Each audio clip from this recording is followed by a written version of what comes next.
Bismillahirrahmanirrahim. Assalamualaikum warahmatullahi wabarakatuh. Apa khabar semua murid-murid Ustaz Darjah 2 Saidina Umar? Moga-moga murid Ustaz hari ini sihat hendaknya, insya-Allah. Dan hari ini kita bertemu lagi di dalam PDPR untuk subjek akhlak. Setelah minggu lepas kita bercuti selama seminggu, tiada PDPR. Jadi pada minggu ini Ustaz minta semua murid-murid Darjah 2 keluarkan buku teks akhlak. Buku teks akhlak, buka muka surat 37. Okey? Buka muka surat 37 buku teks akhlak. Baik murid-murid, pada minggu-minggu yang lalu kita telah pun mempelajari adab belajar. Dan pada minggu ini insya-Allah kita akan sambung kembali PDPR kita untuk subjek akhlak dalam tajuk yang baru, iaitu tajuk adab-adab ketika membawa Mashaf Al-Quran. Okey, baik. Hari ini kita nak tengok macam mana cara bila kita nak pegang Al-Quran. Kita ambil Al-Quran daripada rak di sekolah, di masjid, di surau ataupun di rumah masing-masing. Macam mana adab dia? Macam mana cara kita nak bawa Al-Quran tersebut? Okey, baik. Hari ini kita akan lihat di buku teks muka surat 37. Adab-adab ketika membawa Mashaf Al-Quran. Di dalam buku teks masing-masing, ada 5 adab yang akan kita pelajari pada hari ini. Nombor 1, 2, 3, 4 dan juga 5. Jadi Ustaz minta semua murid-murid yang menonton video Ustaz pada hari ini dapatlah kita bersama kawan-kawan kelas yang lain baca bersama-sama dengan Ustaz perlahan-lahan. Okey? Baik. Adab-adab ketika membaca, adab-adab ketika membawa Mashaf Al-Quran.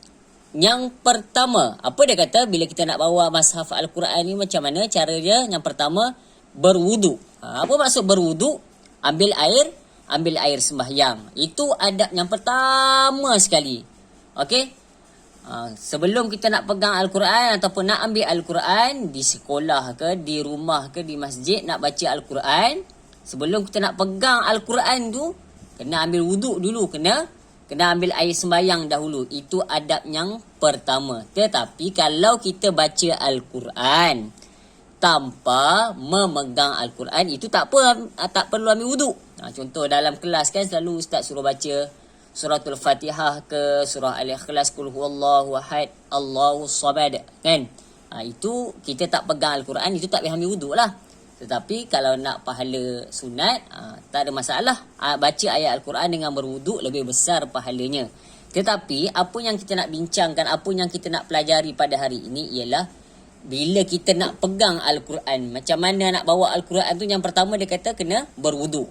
Maksudnya macam Al-Quran kan, ni yang dia pegang ni, nampak dalam gambar ni, budak perempuan yang pegang dia dalam gambar ni kan. Bila kita nak pegang macam dalam gambar ni, nak pegang Al-Quran tu sendiri, yang pertama kena berwuduk, kena ambil air sembahyang. Itu adab yang pertama. Baik. Jom kita tengok adab yang kedua. Memegang ataupun membawa Al-Quran ni, adab yang kedua dia kata apa? Memegang Mashaf Al-Quran. Mashaf Al-Quran tu Al-Quran lah kan. Memegang Mashaf Al-Quran dengan tangan kanan.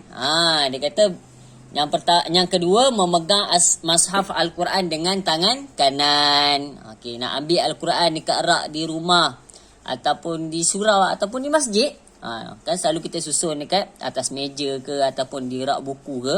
Bila kita nak ambil Al-Quran tu, kita mulakan dengan tangan kanan. Kalau dalam gambar ni dia pegang dengan dua tangan kan. Tetapi dia kata dekat situ memegang Mashaf Al-Quran dengan tangan kanan. Dalam gambar ni dia pegang dua tangan. Okey? Tetapi dia kata dekat sini memegang Mashaf Al-Quran dengan tangan kanan. Maksudnya macam ni. Kita nak ambil Al-Quran tu, kita mulakan dengan tangan kanan dulu. Kemudian bila dah capai, dah pegang dengan tangan kanan, barulah kita gunakan tangan kiri. Dua-dua tangan. Lebih bagus. Takut-takut kadang-kadang kalau satu tangan, terutamanya darjah 1, darjah 2 kan agak berat sikit lah. Untuk awak murid darjah 1, darjah 2, Pegang guna dua tangan untuk mengelakkan dia terjatuh ataupun sebagainya. Okey, itu yang kedua. Pegang guna tangan kanan, kemudian bila dah pegang tu, kalau agak tak yakin takut jatuh lah ustaz, pegang guna dua tangan macam dalam gambar ni. Itu lebih baik. Baik. Yang ketiga, apa dia kata? Mengangkat mushaf Al-Quran sekurang-kurangnya separas dada. Ni macam dalam gambar ni. Bila pegang Al-Quran, jangan macam awak pegang komik. Letak dekat bawah pinggang kan. Lepas tu tangan hayun je kan. Ataupun letak letak dalam beg tu pula dia seret je kan. Tak boleh. Jadi dia kata apa? Mengangkat mushaf Al-Quran sekurang-kurangnya paras dada. Dada mana? Dekat sinilah paras dada kan. Atas daripada pinggang. Tak boleh bawah daripada pinggang. Macam selalu awak bawa buku tu kan. Kalau bawa buku biasa, tangan awak ke bawah. Okey. Tapi kalau dalam adab-adab membawa mushaf Al-Quran ni, Al-Quran yang kita pegang tu kena atas daripada kita punya pinggang, paras dada macam dalam gambar ni. Ni bagus lah ni budak ni buat, nampak? Jadi lepas ni awak lihat di muka surat 37, tengok kakak yang dalam muka surat 37 ni pegang Al-Quran macam mana. Macam itulah cara awak pegang, kemudian cara awak bawa Al-Quran. Boleh? Okey, seterusnya apa dia kata? Berpakaian bersih. Pakaian kena bersih dan menutup aurat. Okey, dia kata yang keempat, berpakaian bersih dan menutup aurat. Pakaian kena bersih. Kemudian menutup aurat. Aurat perempuan seluruh anggota badan kecuali muka dan tapak tangan. Ni macam dalam gambar ni kan, berpakaian untuk perempuan. Lelaki pula aurat dia antara pusat hingga lutut. Biarlah pakaian tu sesuai. Jangan pergi ambil Al-Quran pakai seluar pendek je kan. Ataupun murid perempuan kat rumah, mentang-mentang dekat rumah sendiri pegang Al-Quran tak pakai tudung. Tak boleh lah. Kita kena jaga adab-adab kita dengan Al-Quran. Ustaz, kalau saya dekat rumah ustaz, dalam bilik saya sorang-sorang saja kan, pun kena juga berpakaian menutup aurat, sebab itu adalah adab kita dengan Al-Quran. Okey, baik. Yang seterusnya, yang kelima, menjaga Al-Quran dengan cermat. Ini penting ni. Menjaga Al-Quran dengan cermat ni maksud dia, lepas baca, tutup elok-elok, susun elok-elok dekat rak yang disediakan. Kalau di sekolah ada rak Al-Quran. Kalau di rumah pun ustaz percaya, mak ayah awak takkan nak letak Al-Quran bersepah-sepah atas lantai kan. Mesti ada rak dia kan. Ataupun ada meja. Letak di tempat asal kembali. Jangan biar bersepah-sepah. Sebab Al-Quran ni mengandungi ayat yang suci. Kalau awak bayang, cuba awak letak atas lantai. Datang adik awak kecil lagi, tak tahu apa kan. Ada mainnya Al-Quran tu koyak. Siapa yang berdosa? Kita lah. Yang baca ni letak merata kan.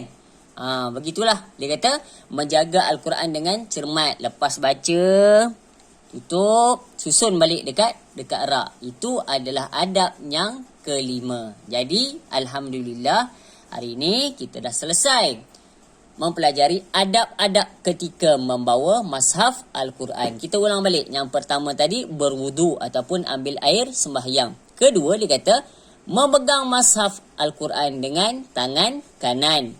Dan yang ketiga, mengangkat mushaf Al-Quran sekurang-kurangnya separas dada. Dan keempat, berpakaian bersih dan menutup aurat. Yang kelima, menjaga Al-Quran dengan cermat.